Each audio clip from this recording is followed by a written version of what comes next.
এই সালিশি বন্ধ করতে হবে।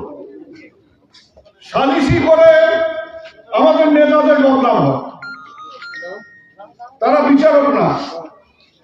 বিচারক সব দিক বিচার করে আইন মেনে যে রায়টা দিতে পারে।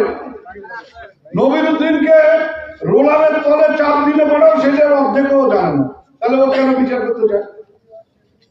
কেন মদন বিচার করতে যায়? কেন অন্য পঞ্চায়েতরা বিচার করতে যাবে? আমরা এটা অনেকদিন আগে বলেছি, যদি দুই পক্ষ কথা বলে যে আপনি আসেন, আমরা নিজেরা বসে আলোচনা করে মেটাবো, আপনি মাঝখানে থাকবেন সাক্ষী হিসেবে, তাহলে আমার পঞ্চায়েতরা যাবে, তাহলে পঞ্চায়েতরা যাবে না। দুই পক্ষ না বললে পঞ্চায়েতরা তার মধ্যে যাবে না।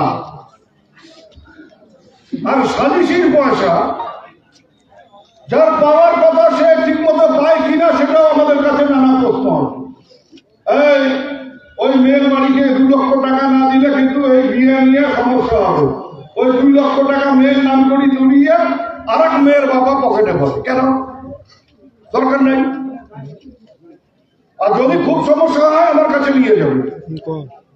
একটা কথা তো বলতে পারি যে আমাকে এই দিনাটা একটা লোক খুঁজে পাওয়া যাবে না, বলবে যে আমি এই বিচার করে নিয়ে তার কাছ থেকে এই টাকা নিয়েছি। আমার কাছে যখন টাকা পয়সা নিয়ে কোনো সমস্যা হয়, বলি দুই পক্ষ আসবে, আমি বসে থাকবো, আমার সামনে এর হাতের টাকা ওর হাতে দেবে, আমার হাতে দেওয়া দরকার।